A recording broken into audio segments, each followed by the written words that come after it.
Assalamualaikum warahmatullahi wabarakatuh.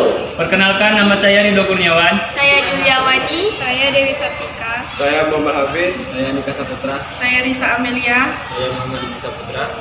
Dari kelompok 1, kelas 12 MIPA 1. Pada video kali ini kami akan menjelaskan tentang materi sejarah, yaitu Orde Baru. Orde Baru atau sering kali disingkat Orba adalah sebutan bagi masa pemerintahan Presiden Soeharto di Indonesia. Orde Baru menggantikan Orde Lama yang merujuk kepada era pemerintahan Soekarno. Lahirnya Orde Baru diawali dengan dikeluarkannya Surat Perintah 11 Maret 1966. Orde Baru berlangsung dari tahun 1966 hingga 1998. Dalam jangka waktu tersebut, ekonomi Indonesia berkembang pesat, meskipun hal ini terjadi bersamaan dengan praktik korupsi yang merajalela. Orde Baru bertujuan meletakkan kembali tatanan seluruh kehidupan rakyat, bangsa, dan negara pada kemurnian pelaksanaan Pancasila dan Undang-Undang Dasar 1945. Presiden Soekarno mengeluarkan surat perintah yang ditunjukkan kepada Letnan Jenderal Soeharto selaku Menteri Panglima Angkatan Darat untuk mengambil tindakan dalam rangka menjamin keamanan, ketenangan, dan stabilitas pemerintahan demi keutuhan bangsa dan negara Republik Indonesia. Perumusan surat perintah ini sendiri dibantu oleh 3 perwira tinggi ABRI, yaitu Mayor Jenderal Basuki Rahmat, Brigadir Jenderal M. Yusuf, Brigadir Jenderal Amir Mahmud, dan Brigadir Jenderal Sabur, Komandan Pasukan Pengawal Presiden Cakrawirawa. Surat perintah inilah yang kemudian dikenal sebagai Surat Perintah 11 Maret 1966 atau Super Semar. Sebagai tindak lanjut keluarnya Surat Perintah 11 Maret, Letnan Jenderal Soeharto mengambil beberapa tindakan sebagai berikut.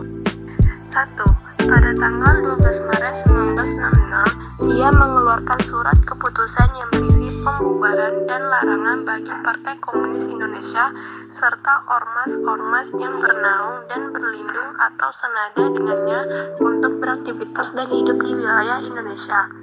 2. Pada tanggal 18 Maret 1966, Soeharto mengamankan 15 orang menteri yang dinilai tersangkut dalam gerakan 30 September. 3. Pada tanggal 20 Juni hingga 5 Juli 1955, diadakanlah sidang umum keempat MPRS dengan hasilnya adalah 1. Pengesahan Super Semar, 2. Pembubaran Partai Komunis dan pernyataan Partai Komunis Indonesia adalah organisasi terlarang. Adapun kebijakan ekonomi Orde Baru sebagai berikut. 1. Rencana pembangunan 5 tahun atau Repelita. 2. Swasembada beras. 3. Pemerataan kesejahteraan penduduk. Adapun penataan kehidupan politik Orde Baru sebagai berikut. 1. Pembubaran Partai Komunis Indonesia dan organisasi masanya. 2. Penyederhanaan partai politik. 3. Pemilihan umum. 4. Peran ganda atau dui fungsi atau ABRI. 5.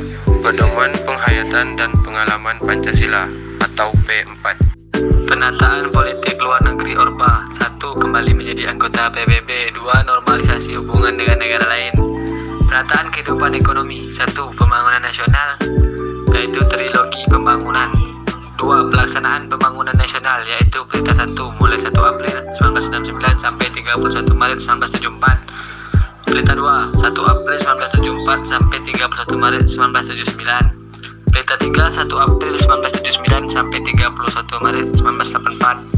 Perintah 4 1 April 1984 sampai 31 Maret 1989. Perintah 5 1 April 1989 sampai 31 Maret 1994. Perintah 6 1 April 1994 sampai 31 Maret 1999. Masa akhir Orde Baru.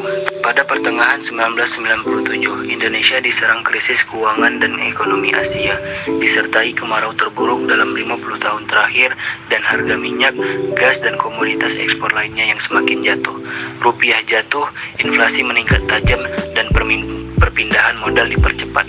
Para demonstran yang awalnya dipimpin para mahasiswa meminta pengunduran diri Soeharto.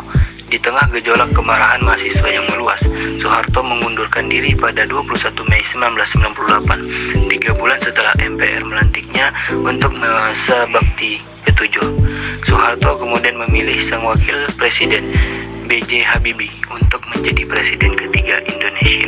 Video pembahasan dari kami, lebih dan kurangnya kami mohon maaf. Wassalamualaikum